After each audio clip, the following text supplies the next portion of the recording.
E dando continuidade à série de vídeos em que eu comento os resultados do quarto trimestre de 2025 de algumas empresas listadas na Bolsa, hoje é a vez da gente falar do Banco do Brasil, que divulgou o seu resultado ontem e surpreendeu o mercado com lucro líquido acima do que vinha sendo esperado. A gente vai dar uma olhada no detalhamento desses números e ver se esse lucro, além de sustentável, é esperado para os próximos trimestres e o que a gente pode esperar aí do Banco do Brasil em 2026. Antes da gente seguir para o detalhamento dos números do Banco do Brasil, eu te convido a ver também os outros vídeos do canal, principalmente os que eu comentei, os resultados do Bradesco, BB Seguridade, Suzano. Comenta lá o que você achou e deixa aqui também o seu like e a sua inscrição para não perder nenhum vídeo do canal, tá bom?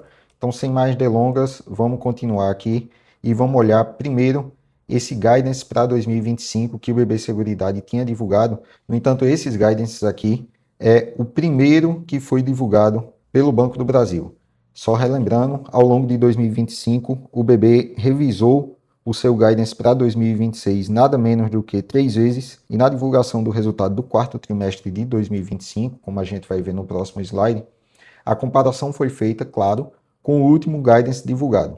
Então, analisando aqui o que foi realizado versus o último guidance de 2025, a gente vê que na carteira de crédito o BB atingiu bem baixo o guidance que eles projetaram para 2025. Na margem financeira bruta, o BB também conseguiu atingir o seu guidance, mas também na parte inferior, aqui, já que tinha sido projetado entre 102 e 105 bilhões. O custo de crédito, que quanto maior, pior, também ficou quase acima do limite do último guidance de 62 milhões. E a receita de prestação de serviço ficou em 34,8, enquanto o guidance iniciava em 34,5. E para finalizar, o lucro líquido ajustado, que estava entre 18 e 21 bilhões, o BB divulgou com 20,7 bilhões. Então a gente vê que, dado o último guidance, ou seja, o terceiro que o Banco do Brasil divulgou para 2025, o BB conseguiu realizar todas as métricas. No entanto, a gente vai comparar aqui versus o primeiro guidance que havia sido divulgado para 2025. Então, aqui na carteira de crédito, a gente tinha uma expectativa de uma evolução de 5,5% a 9,5% e o realizado foi 3,1%. Enquanto na margem financeira, o primeiro guidance divulgou um resultado entre 111 e 115 bi, o realizado foi de 103,1. No custo de crédito, o que havia sido divulgado era uma expectativa entre 38 e 42 bi, o realizado 61,9. Na receita de prestação de serviço não houve alteração. Nas despesas administrativas também não houve alteração nos guidances divulgados ao longo de 2025.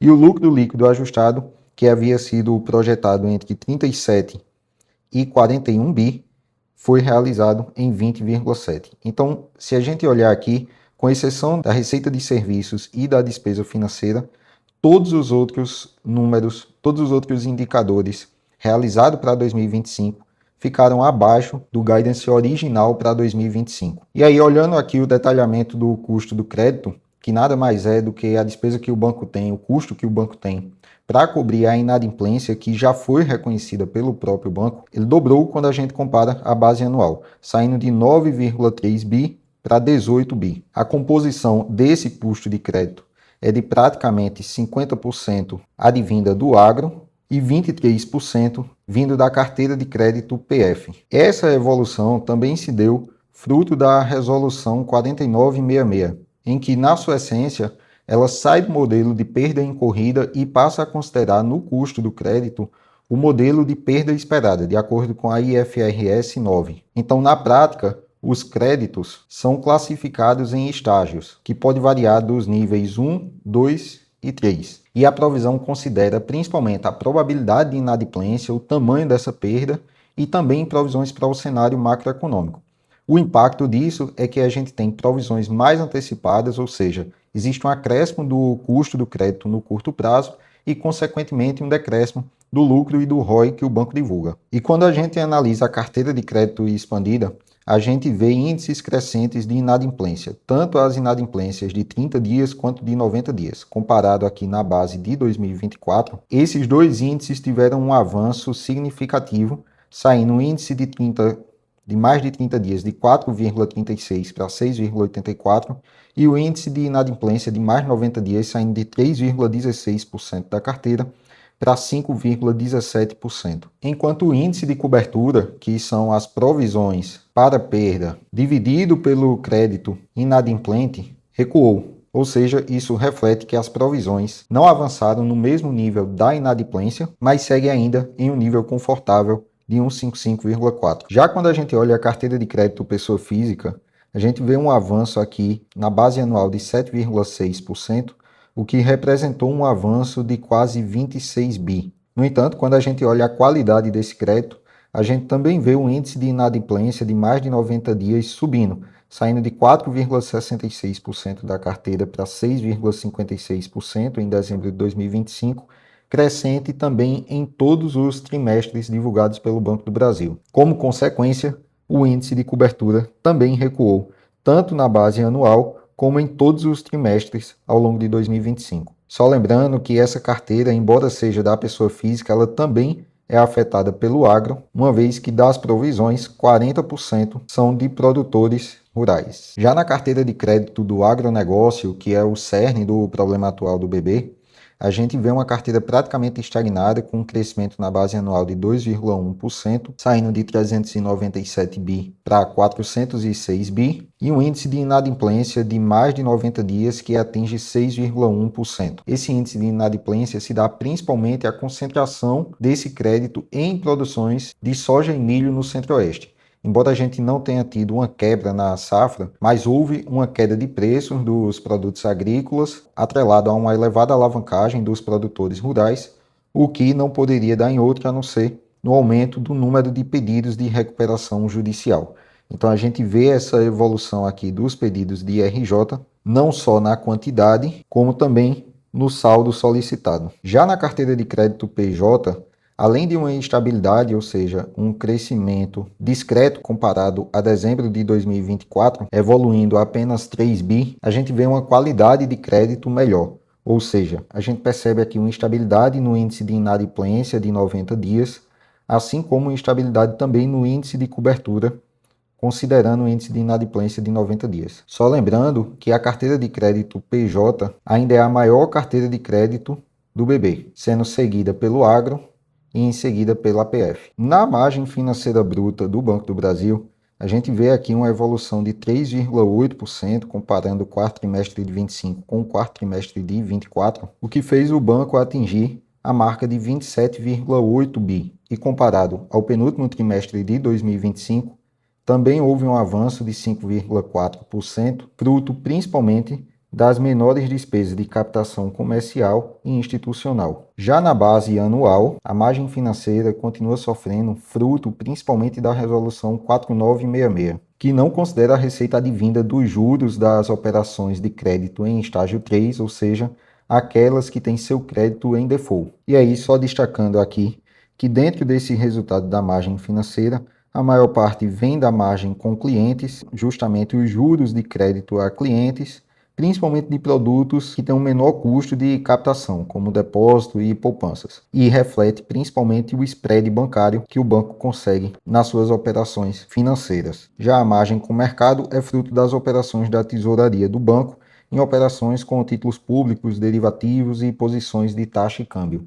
Nas receitas de prestação de serviço, que é um setor do banco que apresenta um ROI muito alto, a gente vê um recuo anual e um resultado fraco. Enquanto em 2024 o resultado da receita de prestação de serviço foi de 35,5 bi, a gente vê em 2025 uma receita de 34,8, decrescente trimestre a trimestre. Já as despesas administrativas cresceram em 5,1% comparado ao acumulado de 25 com 24, e estão em linha não só com a inflação, mas também com a modernização do banco, que melhora o seu operacional e, consequentemente, o índice de eficiência nos últimos 12 meses. E, por fim, somando o seu custo do crédito com a carteira do crédito, a margem financeira, a receita de serviços e as despesas administrativas, a gente chega no lucro líquido ajustado do banco. A gente vê aqui que, dada a trajetória de lucros decrescentes, foi o primeiro ponto de inflexão. A gente sai de um segundo e terceiro trimestre de 2025 que teve um lucro estagnado, e passa a ter uma evolução desse lucro, claro, com uma base menor, uma evolução de 51,7% para 5,7 bilhões. Ainda bem longe do histórico que o Banco do Brasil vinha obtendo, o que por consequência afeta também o ROI do banco, que caminha agora em 11%, mas está longe da média histórica de 20% que o Banco do Brasil entregava. Consequentemente, nos lucros acumulados para 2023 e 2024, o banco sai da casa de 35 a 38 bi e entrega um lucro em 2025 20,7 bi. Só relembrando, praticamente todo esse decréscimo aqui, fruto de uma carteira de crédito com uma qualidade menor, o que deixa o Banco do Brasil em uma rota que precisa rever a qualidade do crédito oferecida para só então entrar no caminho da recuperação e de retomada dos seus indicadores históricos. Nos índices de capital, a gente vê aqui uma boa notícia com a evolução tanto no índice de Basileia saindo em dezembro de 24 de 13,75 para 15,3 em dezembro de 2025 e o 7 em 1 do banco evoluindo de 11,16% para 12,23% agora no final de 2025. Então, por fim, a gente chega aqui no guidance que o BB divulgou para 2026, com crescimentos bastante discretos, principalmente na carteira de crédito, que praticamente ficou estagnada, com um crescimento esperado de 4,5% a 4,5% ao ano, um custo de crédito entre 53 e 58 bi, o que representa 50% a mais do que o banco vinha praticando antes da crise do agro, que girava em torno de 35 bi,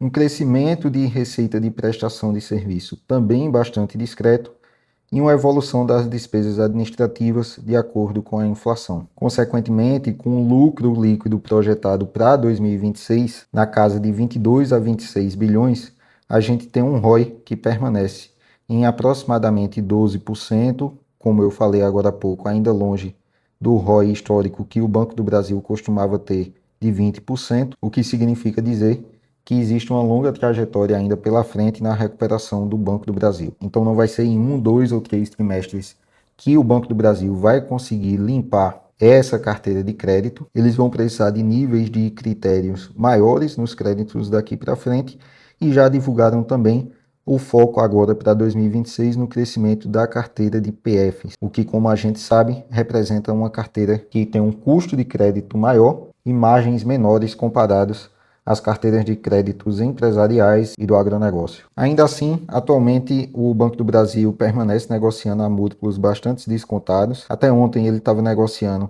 a 0,74 o PVP em 2025, com um PL de 6,9 e um PL projetado para 2026 de 5,8 vezes. Então é isso. Antes de eu encerrar esse vídeo, vamos ver como o mercado reagiu à divulgação de resultados ontem do Banco do Brasil.